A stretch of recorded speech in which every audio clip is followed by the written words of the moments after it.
Daf Samach Gimel Amud Aleph will begin Daf Samach Beis Amud Beis, 4 lines from the bottom.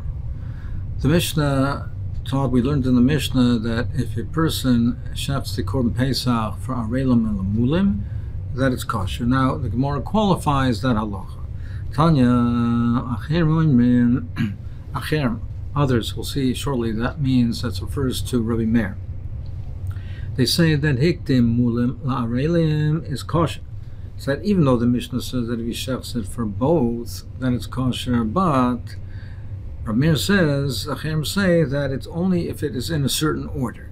If he first does it for Mulim and then for the intent is for Arelim, then it's kosher. But Arelim Lamulim, possible. But if he first does it for the intent for Arelim and then for the Mulim, it's possible. Frek the Gemara, why should the order make a difference? Why do we say that if he precedes the mulim to the arelim that it's kosher? Why is that? The kula arla be'inan v'leka. Because in order to say that it's possible, it has to be completely for arelim, and that's not the case. Well, if that's so, arelim lemulim nami, even if you preceded the arelim to lemulim nami, kula arla be'inan v'leka. In order to be possible, it has to be completely, entirely for arelim, and that's not the case. So the Gemara says, "Lema kasavre acherim ein l'shchita al b'seif." Let us say that what the acherim hold is ein l'shchita al b'seif. There's a machlokes if yesh l'shchita mitchila v'seif or ein l'shchita al b'seif. Person has to shecht the simonim. There's a process of shchita. Now, the shchita is completed at the end. Where is it that a psul machshava, where is it that it's relevant? Is it relevant any time during the course of the shchita? Meaning, do we consider the entire shchita as to be that which is the avoda, and therefore a machshava, apostle machshava will passel? Or do we say the beginning of it is only the hechsher?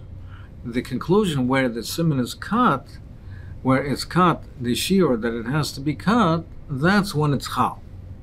That's when the chalois is, and that's where a psul machshava will take effect.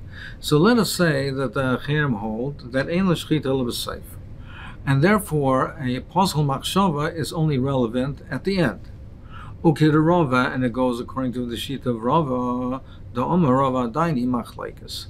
That it's a machlokes in the case of Rabbi and Yosi, that it's a machlokes whether yeshlet whether tafas loshan rishon or tafas loshan achron is a machlokes in this case as well. What is this case? So we know that the machlokes Rameir and Rav Yossi is tafas loshan rishon or tafas loshan achron.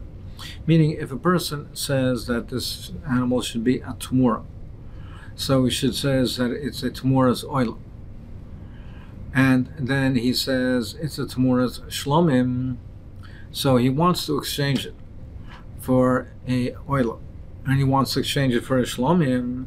So Rabbi says Tafas Lashon Rishon that it is it has a din of an oil. Your Tafas Lashon Rishon. Rabbi Yossi says Tafas Lashon Achron. He says that Rav Yossi says that af begemara dvorav adam nitvas. Rav Yossi says that it's on the end as well. That the ending statement also has to be taken into account, and therefore yirat sheyitztayv, you let it graze until it gets a mum, and you use the proceeds for both an oila and for a shlomim. That's a machlokes there. Let's say that he said that the person said it should be half oila and half shlomim, where he had a clear intent that it should be for both. What would Rav Meir say in such a case? You might say that Rav Meir says that tafas loshan rishon only if he says one statement and then he says after another statement, meaning he attempts to retract his first statement and he can't retract it because the kedusha is already chal and it's nispashet and it spreads over the whole animal. And therefore, the second statement is irrelevant. But when he clearly, from the outset, wanted both statements to apply, maybe we should say in such a case that he agrees with Rav Yossi, that they both apply. And that's what Abai holds. Rava says no. He says in such a case as well that Rav Meir would say that it's only Tofos Loshen Rishon. It's only the first Loshen that's relevant. Then we say it's Adain Machloikes even in that case as well. And therefore we say that he holds Ein L'Shchita Ela B'Seif, meaning that the critical time is only at the end, the very last end of the Shchita. And at that point there's only time to express one Machshava. So even if he intended for both, but there's only time to express one, because Ein L'Shchita Ela B'Seif, and the first one takes hold. And once that takes hold, then the second statement is no longer relevant. Once the first statement takes hold, and it's a spashit. And the second statement can't take hold because it already acquires the din of the first statement. So therefore we say, Hilkach, Hikdim, Mulim La'arelim. We say, if he's Makdim, Arelim, Hikdim, Mulim La'arelim. If he's Makdim, the Mulim Ta'arelim, then we say, Mulim Chayli, Arelim L'Chayli.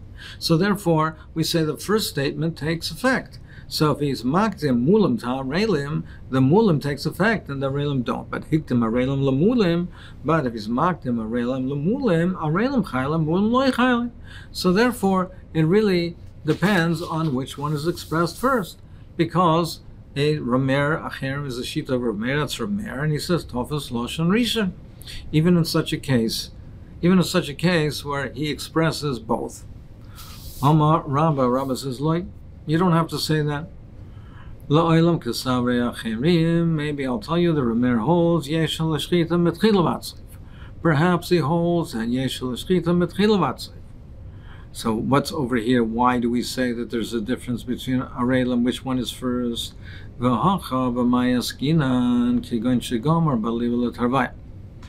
here, when he had in mind for both Arelim and Mulim, Bein L'Mulim, Bein La'arelim. But what he expressed first is Arelim. And he didn't have a chance yet to say Mulim. So when he finished the Shchita, he didn't yet have a chance to say Mulim. So the Shchita was completed with only Mulim that were mentioned. So what's the Machlekes? The Ramer Ramer says you don't need Piva Livasham. Now, even though Liboy, his intent was for both Arelim and Mulim, but what he expressed at the time, at the end of the Shchita, was only Arelim. And therefore, it's Chal. It's for that purpose. And therefore, the Pesach is possible. And the Rabbanan say, no, you need Piva Livay. And therefore, we don't take it into account that it was only for Arelim, and therefore, it's kosher. We have to take into account his intent that it was for Mulim as well. Is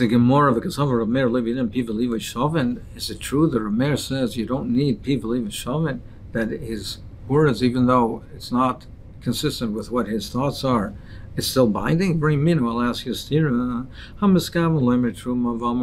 He intended to say Truma, but he said Meiser. Or Meiser Valmer Truma. Or if he said, I will not go into this house, but his intent was a different house. So he said, he meant to say, I won't go into this particular house, but he said a different house. Or so he said, he said his words were that he make a netter not to get hano from this person, and he said to a different person. So in all these cases, it's not piv v'liva shavin, lo yamar klum achia piv v'liva shavim. It's not binding until the words coincide with his intent. So you see that Rameir says you do need piv v'liva shavin. El amar Abaye, an alternate pshat, he says reish adamar siman rishon lemul. The Reish is talking, we said the first siman should be for Mulim. The siman sheni afla arelim. And the siman sheni, the second siman should be also for arelim. Meaning he's not excluding Mulim. And therefore both simonim are for Mulim. The siman sheni nami psichi be Mulim. The second siman is the associated, it's connected with Mulim as well. That Mulim, for Mulim is the intent is for both simonim. Now Tosfos says it doesn't mean that he has to say necessarily af, but he says v'simin sheni la'arelim, that he means that the first siman is for mulam, the second siman we interpret to mean af la'arelim, but for mulam as well. So therefore, mulam are for both simonim. So therefore, it was shechted completely for mulam. Seif Adamar Siman Rishon la'arelim. He says the first siman should be for arelim, but he says siman sheni lamulam. Siman sheni, not siman sheni. Siman sheni is for mulim, meaning the first one is only arelim, the second one is only for mulim. The siman rishon haloi psichim be mulim.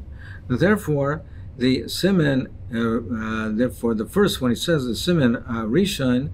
Rishon is la'arelim. The siman rishon is la'arelim.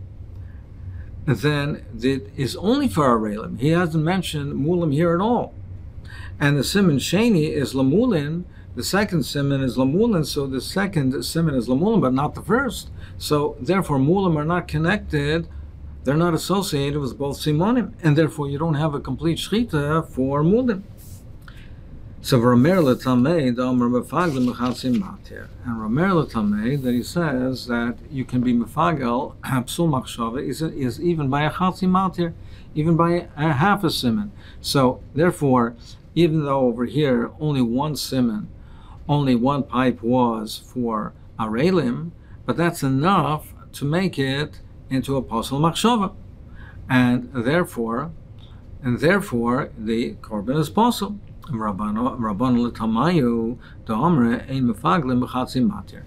say you can't be mefagel b'chatzi matir, and therefore we can't treat the posel machshava of arelim with only one siman. We can't treat that as affecting the whole korban, and therefore it's not treated as that it was shechted, that there's a posel machshava by the time of the shchita, we can't treat it as a posel machshava, and the korban is kosher. Zog the Mishnah, Hashaychnes a Pesach ala chometz. If one shechs the korban Pesach and he has chometz in his possession at the time of shechting the korban Pesach, over b'leis hasek, he's over alav. He's over alav, and the Torah says leis sizbach al chometz dam sivchi. So therefore, he's over on the lav. Rav Yehuda Omer av hatomid. Rav Yehuda says even the Talmud Shalbein Rambayim, the afternoon of Erev Pesach, if there's chometz present, then he is also over the lav. So there's over the lav. The lashon is that he's over the lav. Does that mean the korban is posel, or that just that he's over the lav? Tosfos shita is that the korban is kosher, but the lav he's over. Rabbi Shimon, he says a Pesach bar basar lishmai chayim. If he shechs the korban Pesach on the 14th, lishmai is a kosher korban Pesach. If he has chometz, is chayim. Ushaloi lishmai poter, but if shaloi lishmai, then it's possible. It's not a kosher korban, then he's poter. Ushar kol ezvakim, other korbanos ben lishman and ben shaloi lishman, whether he shechs it lishma or not, meaning whether it's kosher or poter. He's potter even if it's a kosher korban. Now, Rav Shimon's shita is that when it's naig the iser on the korban Pesach of loisis v'chal chometz dam zivchi, that iser doesn't apply to other korbanos, but as opposed to the Tanakama and Rav Yehuda, who hold that it only applies to either korban Pesach or also a tomid, he holds essentially it does apply to other korbanos, but not on Yudalit. Therefore, he says, ubemayed, if it's after Pesach's begun. So there's no isser now of shechting the korban Pesach al chometz, because the korban Pesach is not noig now. Lishmai, if he shechts the korban Pesach lishmai, meaning it's a posel korban, and he has chometz, he's potter. But shaloi lishmai, if he shechts it shaloi lishmai, then it's a kosher korban. If he shechts it not for a Pesach, it's a kosher korban, it's a shlomim. There does apply the isser of having chometz, because it's not a time of the Pesach, and it's a kosher korban. Shaloi shmo chay. V'shar kol ezvachim, any other korbanos on the mayid ben lishman, ben shaloi lishman, chutz min achat sheshachta shaloi lishman. So in other korbanos that he does, whether he does it lishma or shaloi lishma, the korban is kosher. the korban is kosher, so he's over on having chometz, on shechting with chometz, except for achatas, where if he shechts at shaloi lishma, the korban is possible, so he's not over the issur of shechting it al chometz.